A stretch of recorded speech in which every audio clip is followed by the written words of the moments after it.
Olá, aluno que está se preparando para a prova do Enseja. Estamos aqui agora para, enfim, entrar no capítulo 1 da apostila do Enseja de Matemática de vocês, tá? A primeira aula eu vou dividir em 3 vídeos porque tem muito assunto, então vamos com calma, né?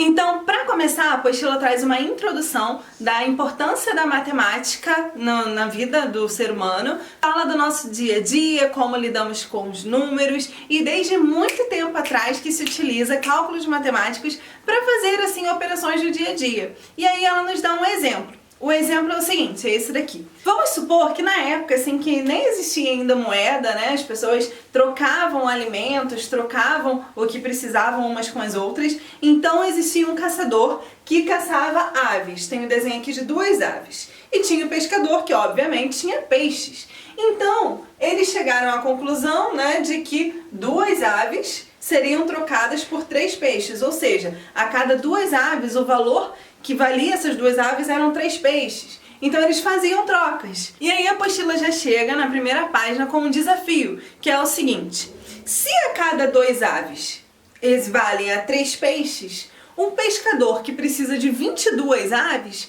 precisa de quantos peixes para poder compensar essas 22 aves? E aí tem um desenhozinho na apostila que eu inclusive vou deixar aqui agora. E aí nesse desenho ele mostra o quê? Que a cada 3 peixes, ele coloca 3 peixes e coloca 2 pedrinhas para simbolizar como se fossem as 2 aves. E aí até ele ter 22 pedrinhas, ele saberia que precisaria daquela quantidade de peixes. Dá para fazer? Dá, obviamente. Mas imagina só se fosse, sei lá, 500 aves, por exemplo. Olha só que trabalheira que isso não ia dar. Então existe uma forma muito mais simples de se resolver esse tipo de problemas, que é através da matemática, que é o que nós vamos ver agora. Se o nosso problema tem 2 variáveis, uma é aves, a outra é peixes. Vê comigo. Eu tenho aqui uma coluna, eu vou escrever aves, e na outra coluna eu vou escrever aqui peixes. E aí, como é que a gente faz? Exatamente como está desenhado aqui, eu vou escrever aqui de uma forma mais visual, para simplificar. Então a gente sabe que a cada 2 aves equivale a 3 peixes. Então aves, 2 aves, equivalem a 3 peixes. Ok? Até agora tranquilo. E aí ele me faz a pergunta: quantos peixes eu preciso para ter 22 aves? Então 22 é o quê? São aves? Então eu vou colocar aqui. Ele quer 22 aves. E quantos peixes é preciso? A gente não sabe. Se a gente não sabe, é o que a gente vai descobrir. Se a gente vai descobrir, ele é o X. Lembram? O X da questão é exatamente o que? O que vocês precisam descobrir, não é? Então, geralmente, essas questões de regra de 3, ela envolve 2 tipos de variáveis diferentes, e aí você vai organizar essas variáveis num quadro, e aí depois que você organiza essas variáveis no quadro, aí sim você vai fazer a relação e você vai ver que tem um dado que você não tem, que é o que você quer descobrir, e você vai chamar esse dado de X. Como que eu vou resolver isso daqui agora? Eu vou colocar em forma de fração. Eu vou colocar 2 sobre 22, como está aqui no quadro, está para 3 sobre x.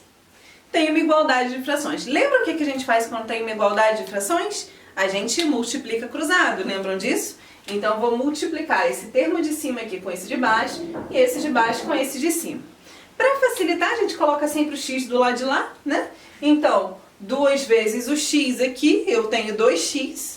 Então eu vou ter 2x igual a 22 vezes 3, que se a gente for fazer a continha, né, 3 vezes 2, 6, 3 vezes 2, 6, então aqui vai dar 66, certo? E aí, eu tenho 2x igual a 66, chegamos a uma equação de primeiro grau.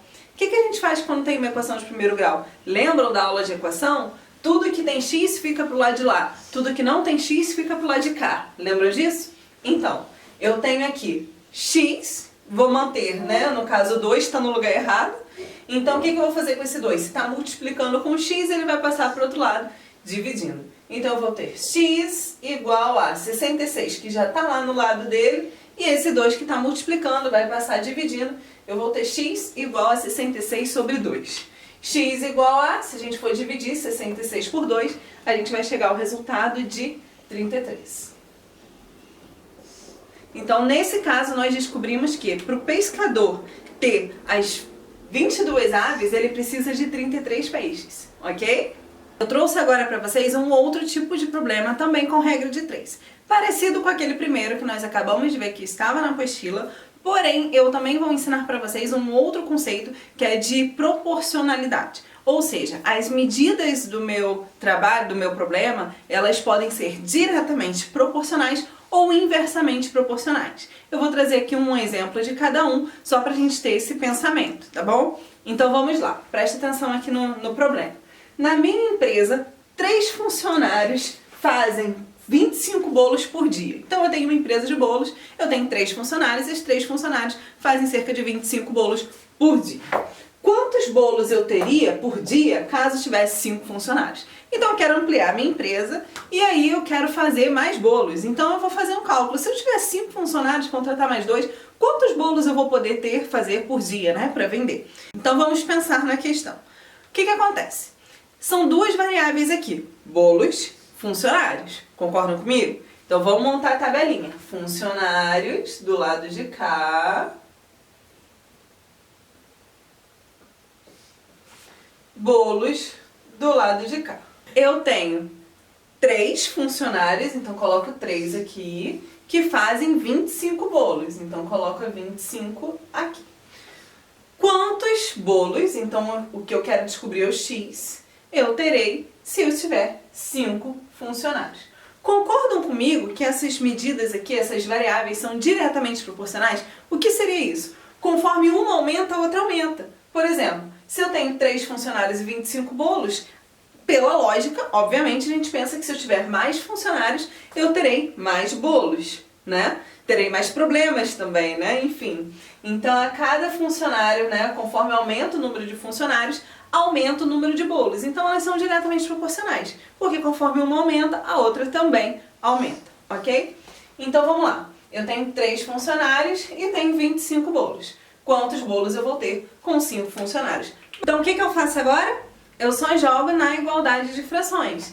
Então, se eu tenho aqui 3 está para 5, assim como 25 está para x. O que eu faço quando eu tenho uma igualdade de frações? Eu multiplico cruzado. Então, eu terei 3 vezes x, que é 3x, igual a 25 vezes 5, que é 125. Gente, se não sabe de cabeça, monta a continha. A prova é de vocês. Vocês podem rabiscar à vontade o espaço que vocês quiserem ali nas laterais, tá bom? É de vocês, ninguém vai ver.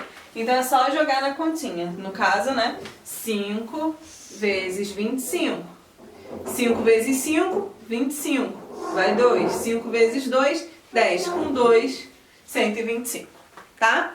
Joguem na continha para vocês não fazerem errado na hora da prova. E a próxima, x igual a 125 dividido por 3. 3 está multiplicando aqui, passa para o outro lado, dividindo. Vamos fazer a continha de novo? 125 sobre 3. 12, dá para dividir por 3? Dá. Fica o 4 aqui, né? 3 vezes 4, 12. Para 12, nada. Abaixo 5. 5 dá para dividir para 3? Vai ser 1, né? Mas vai sobrar. Então, 3 vezes 1, 3. Vai sobrar 2 aqui. E aí, o que a gente faz para continuar a conta? Não tem mais número para baixar. Coloca o 0 aqui, coloca a vírgula do lado de cá. 20 dividido por 3. Vamos colocar 6, né? 3 vezes 6, 18. Vai sobrar 2 aqui, coloca o 0, enfim. Vai continuar. Se a gente fosse aproximar esse número, 41,66666, seriam 42, né? Aproximadamente 42. Então, a resposta do Enseja, ela pode ser 42, né? Porque é aproximadamente 42, só que não, porque não se faz 41,66 bolos, tá? Isso não existe, 41 bolos e 66% de outro, isso não existe. Então, provavelmente vai estar lá 41 bolos, que é a quantidade de bolos que serão feitas, ok? Vamos para mais um exemplo de regra de 3? Agora, gente, eu tenho uma questão aqui no quadro que ela é um pouquinho mais complicada, tem que ficar ligado porque parece pegadinha, tá? Então vamos lá. Observem a questão junto comigo. Eu viajei por 5 horas ontem a uma velocidade média de 80 km por hora. Hoje farei o mesmo percurso, vou voltar, né? Hoje farei o mesmo percurso com uma velocidade média de 100 km por hora. Em quanto tempo eu terminarei o percurso? Ou seja, eu fiz uma viagem de 5 horas a 80 km por hora. E hoje eu vou voltar para minha casa, né, o mesmo caminho, e eu quero fazer essa viagem a 100 km por hora e quero saber quanto tempo eu vou gastar, certo? Tudo bem que nesses exemplos aqui, eles não estão levando em consideração algumas variáveis, como, por exemplo, sinal de trânsito, como trânsito engarrafado ou não, tá bom? Ele só tá fazendo assim um apanhado geral. São apenas duas variáveis. Uma, o tempo, né, que você vai levar de um percurso até o outro, e o outro é a velocidade. Então apenas essas duas variáveis são as variáveis que estão inseridas no problema, ok? Então vamos montar nossa tabelinha. De um lado, velocidade, e do outro lado, tempo. E vamos montar de acordo com os dados da questão. Na primeira situação aqui, ele me diz o quê? 5 horas foi o tempo e a velocidade de 80 km por hora. E ele também me diz que hoje vai usar 100 km por hora, coloca aqui na velocidade, e ele quer saber em quanto tempo, que é o nosso x. Agora que vem o problema. Prestem atenção. Lembra que eu falei no exemplo anterior sobre grandezas diretamente proporcionais? Aqui eu tenho um caso de grandeza inversamente proporcional. Por que eu digo isso? Porque reparem que quanto mais eu aumento a minha velocidade, menor vai ser o tempo, né? No outro exemplo, quanto mais funcionários, mais bolos. Era diretamente proporcional. Nesse daqui é o contrário. Quanto maior a velocidade, quanto mais aumenta a minha velocidade, eu diminuo o tempo, né? Então são grandezas opostas, ou seja, grandezas inversamente proporcionais. Nesse caso, eu não posso simplesmente jogar a equação dessa forma aqui. Nesse caso, eu preciso inverter um dos valores. Ou eu vou inverter o 80 com 100, ou eu vou inverter o 5 com o x. Vocês vão ver isso melhor agora quando eu for aplicar aqui no problema. Então eu vou inverter esse daqui, que eu acho mais simples. Eu terei 80 sobre 100. 80 está para 100, assim como 5 está para x? Não, é inversamente proporcional. Por isso é muito comum de você ver alguns exemplos de regras de 3 com setinhas. Porque, por exemplo, aumentou a velocidade aqui, diminuiu o tempo. Então você sabe que tem que inverter uma das expressões. Então, ao invés de colocar aqui, eu coloquei 80 sobre 100, ao invés de colocar 5 sobre x, eu vou colocar x sobre 5. Só invertir. O que estava em cima, eu coloquei embaixo, o que estava embaixo, coloquei em cima. Agora sim eu posso fazer o cálculo. Multiplico cruzado, eu terei 100 vezes x, ou seja, 100x é igual a 80 vezes 5. 5 vezes 8 é 40, então 80 vezes 5 é 400. Agora vamos isolar esse x.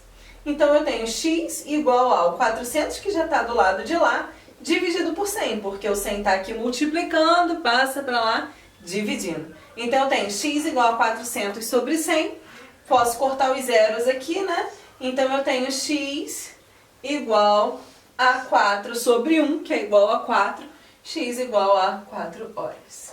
Ou seja, eu vou fazer o percurso de volta com 1 hora a menos, né? Porque eu fiz em 5 horas a vinda, a volta eu vou fazer em 4 horas. Ok? É isso então, gente. Esse foi o capítulo 1 da apostila, parte 1. Fica ligado aí que teremos as outras partes também. Falta ainda a função, que ainda está no capítulo 1. Razões trigonométricas, que é seno, cosseno, tangente. Isso tudo ainda no capítulo 1, tá bom? Pra vocês. Não deixem de assistir as aulas aqui do canal, de deixar seu joinha, de curtir, de compartilhar, de comentar. Estamos aqui para tentar fazer o melhor para vocês dentro do tempo que nós temos, tá bom? E vamos continuar depois também com outras aulas e muito mais novidades para vocês. É isso, bons estudos!